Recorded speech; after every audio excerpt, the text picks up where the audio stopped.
anybody that is supporting criminality is a criminal. I'm saying that the death penalty, there is a global advocacy against the use of death penalty as a deterrent or as a punishment. No, even in America, there is death penalty. There is a moratorium. Even in America right now, they are killing, there's death penalty. It has not been, some states. There was a moratorium on the use of death penalty. No. It was a global advocacy. No, I'm telling you, don't tell me what you don't know. There's death penalty is applicable in America right now. I'm saying there is a moratorium. Which one is moratorium? Moratorium is hold on the use because there are advocacy globally. Which one are they? Wow. Senate just approved death penalty for drug offenders. Now, listening to what this man said, Senator Ndume, that is causing a lot of argument, disagreement online. This one don't cause a lot of bagos. In fact, listen to waiting Senator Open Mouth talk on national TV. See these people. Just about these are promoters of criminality. They are promoters of criminality. You think that death penalty will actually be a good deterrent? Yes, it's the best deterrent. If you don't go and do drug, nobody will kill you. If you go and do drug, you are killing people. In fact, you have killed, mostly, that means you have destroyed the life of many people, killed so many people. So if they kill you, you are only one. And you are saving these people that would have died because of what you are doing. There are those who will say there is a kind of offense that is common to the political elite, which is corruption. Yeah. Why are we not using the death penalty? Let me tell you, point blank. If death penalty is supposed to be included in corruption too, I will support it. But you don't go, somebody that stole 1 million, you go and kill him. And then somebody that stole 1 billion, you go and kill him. No, but I'm in support of saying you have progressive. If you steal 1 billion, maybe you go to life imprisonment or imprisonment for 20 years. I support that. But if you go and steal, like some people here in 1 trillion and government's money, that means you have deprived so many people. No, that person should be killed. So we should start thinking about that. That too. But let's start with the drugs because it's the most important one. And then if the politicians or public servants or whoever is engaged in corruption, no, corruption is they kill people now. This the Bangladesh recently sentenced a woman, a bank manager, who is to start for the financial criminals, that are causing dollar to go up, that are doing, what do they call it, money laundering within them, the banks, that are charging people anyhow, and then they are not accounting for that people. Before you come to us politicians, I know that is the direction you are going. We politicians, even if you call us anything, if you compare us to all the corruption, our own is a very small one. Where our corruption is people-driven. You steal all the money, you go and share it with the people. If you don't, you are not coming back after 4 years. So that's the reason why most of you steal the money. No. Some will go and keep it. There's no reason for stealing. I've been in the National Assembly. I can't say, people will not look at it on the TV now and say, I'm a clean person. No. I have to say the truth. So, Senator, if you look at it, Senator Adams Oshomole opposed it. No. What do you think about his No, I don't want to talk about what position. He has the right to for. No. That's a position. That's a debate. He didn't debate it now. Let me tell you what happened. I moved for the amendment, and it was seconded immediately by my deputy. And most of our members, and let me tell you, even initially from the committee, I'm not part of the committee, but majority of the committee members that sat to do that report suggested that death sentence. Somewhere along the way, finally, they brought the report so that the committee in the whole of the whole will decide.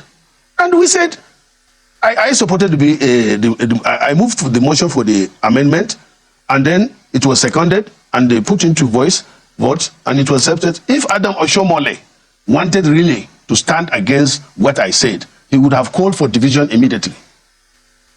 That is the tradition in the Senate. He didn't do that.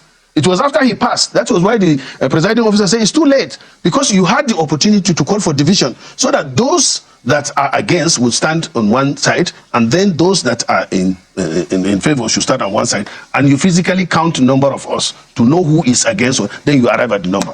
The death penalty that you are proposing, which was amended, was actually a section 11 of course, of the original bill that the act which you're trying to. So this is the old law, which a lot of people might be conversant with, but the maximum penalty in the old law, Senator, is about 25 years. No, that is the older one. That's what that is old one. That's the first amendment. The second amendment, which we are considering now, was life imprisonment. For dealing, for importing, dealing, selling hard drugs, specified heroin, cocaine, Is there one drug they call SLD or what again? There's one. Yeah, there's other one in the classes of all of those all of those drugs. Yes, I'll get it. Please, those are the they call it dangerous drugs or hard drugs. Those are the ones that carried life.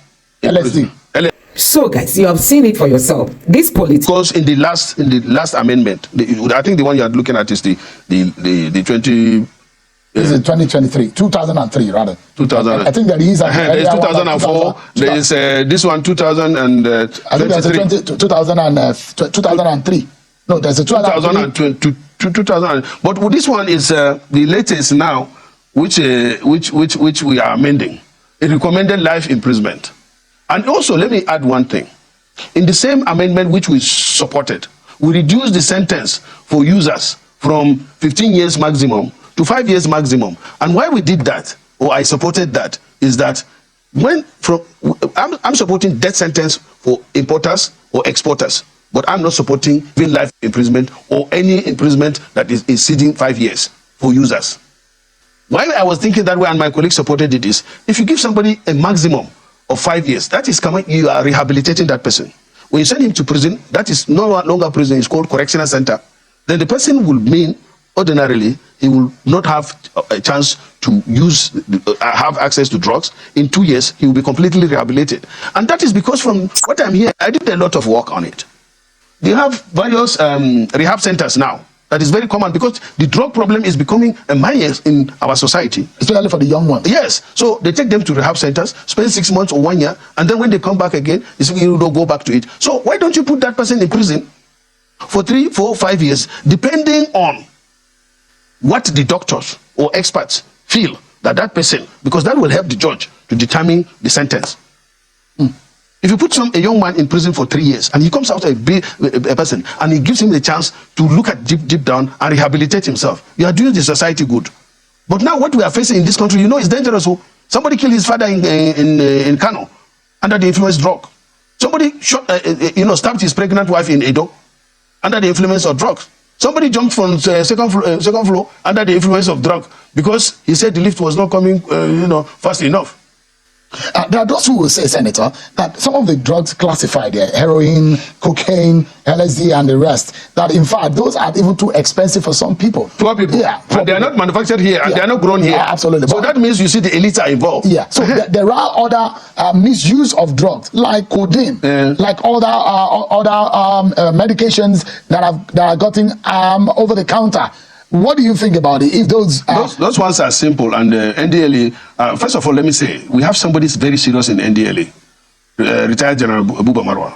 If the government on the law, that is why we support this law. If you give him good law and support, he will do it. He will clean this country in the next 5-10 years. It's not something that is overnight. This in America, besides Panadol, and even that, it's not easy. You don't go over the counter to buy all these drugs that you would. Don't even go too far. Go to Ethiopia. Ethiopia. But Nigeria, at every corner that you get to, you see one small anything that. Yes. Recently, I went to Saudi Arabia. I had small malaria. I couldn't get the drug because it's well controlled. Yes, and then lives are being destroyed by the misuse of drugs. Let me tell you now. I called my friend, a doctor in Nigeria. He said, "Go and buy Zenat." I went there. They said, "No, you have to go and get prescription from doctor." Recently.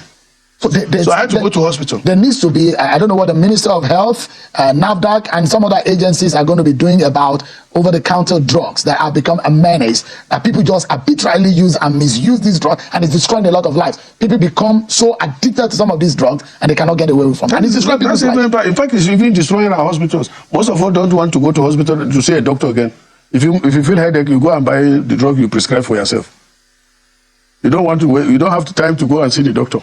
And maybe you have headache now, you don't know that it is more than headache. Maybe it's just something for another disease. Instead of going to doctor, because you know that you can go to health medics and just say, So, Senator, this law still has, the amendment still has about 1.5 lap to go. There is a fourth reading and there is a presidential assent.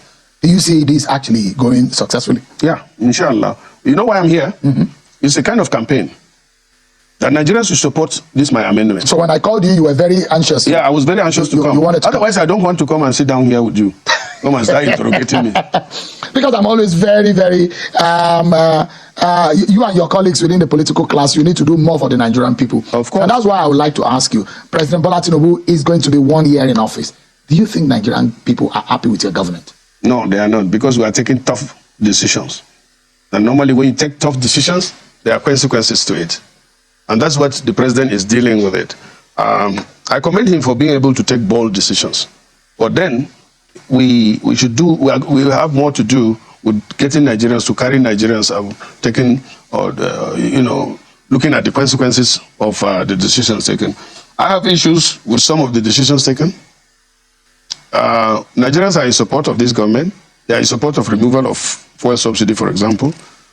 But not adequate preparation was made to cushion the effect of such subsidy removal. And we have seen, and the backlash of it is more on the government. But one good thing, as I still say, if my perception or my thinking about the president changes, I will come here and say it. Senator, but wait now. The president is in the office for only 1 year. 1 year now. He celebrated it. I still want to appeal to Nigerians to give Mr. President chance. And this is a listening president, reactive. Anytime you should make suggestions as to how to move this country forward. Don't concentrate on just criticizing or, what do I even call it, dismissing. The government has taken some bold decisions. And I can see the good intent up to now. It's going to be painful.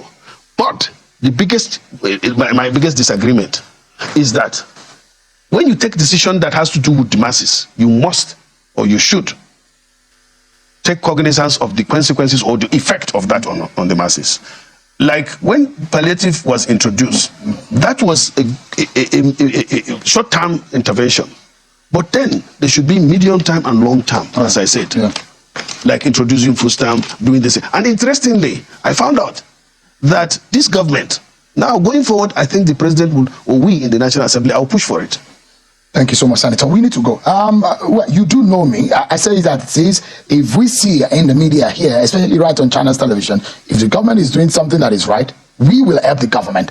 But if the government is, unfortunately, the Constitution gives us a very tough job to say, and doesn't make us look good, and we don't want to look good if we are doing our jobs. It says we should hold the government accountable for the interests of the Nigerian people.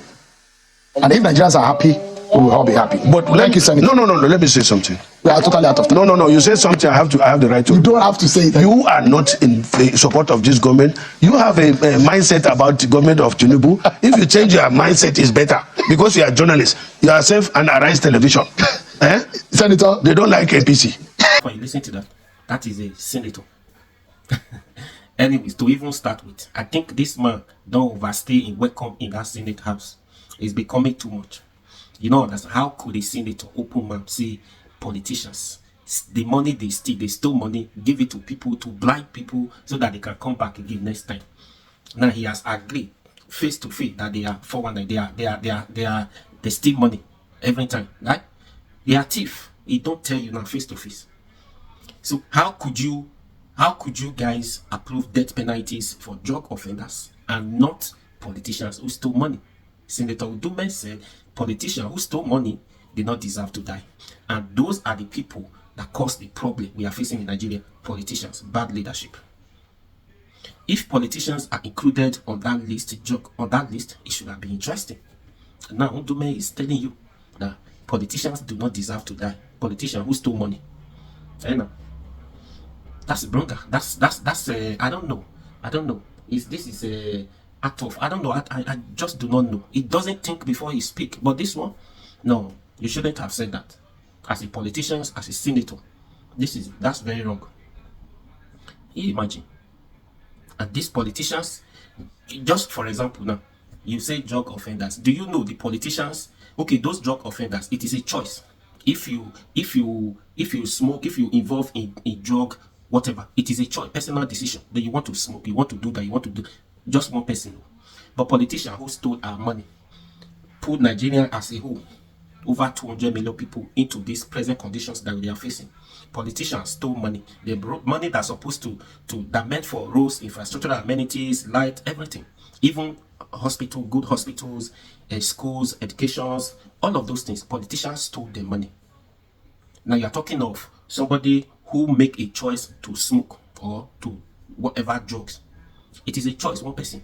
But if you stole money that meant for the whole Nigerians, for example, the road that you're supposed to do you know how many people ply that road every day? Do you know the numbers of people who have died on different roads as a result of bad roads that these people have caused? You're not talking about that. And you come up on national TV to say politicians who stole money do not deserve to die. Can you imagine? Yes, no, you don't talk. What do you want to do? This is a slap. This has caused a lot of argument. You shouldn't have said that. We know that you guys are T419 before. No good roads, no hospitals, no school, no nothing. Nothing you can boast of. You're talking about drug offenders, death sentence, death penalty for them. If penalty include politicians. Okay, if you stay this amount of money, okay, there should be a level. If you stole this, according to Senator Ndume, say, not who stay 1 million naira, let's stay that one. Okay, let's make it billion. If you stay above this money, there's a limit. If you stole above this, you go to jail, death penalties. Then if you stole this amount, you go to life imprisonment. Depend on how much you stole. Let's put it that way. The question should be balanced. Imagine China of over billions of human beings. They are now borrowing us money. We are just slightly over 200 million people. They are now borrowing us money every time. What are they doing? Death penalties for politicians who stole money is approved in China. That's why they are doing well. That's why they are progressing. They don't have the resources we have in China. They have population and human, and manpower. They have human, they don't have the resources we have in Africa. But yet, we are running to them every day to go and borrow money. We borrow money, we give it to politicians, they stole the money, they bribe all they need to bribe so that they can come again. Senator Ndume, can you imagine the level of these politicians? You are not overstaying that house of, that Senate house. Not even, you can't boast of any good thing in that note or those. Can you imagine? So, what do you think? Please, share this video, like, share, comment, and subscribe to this YouTube channel, please.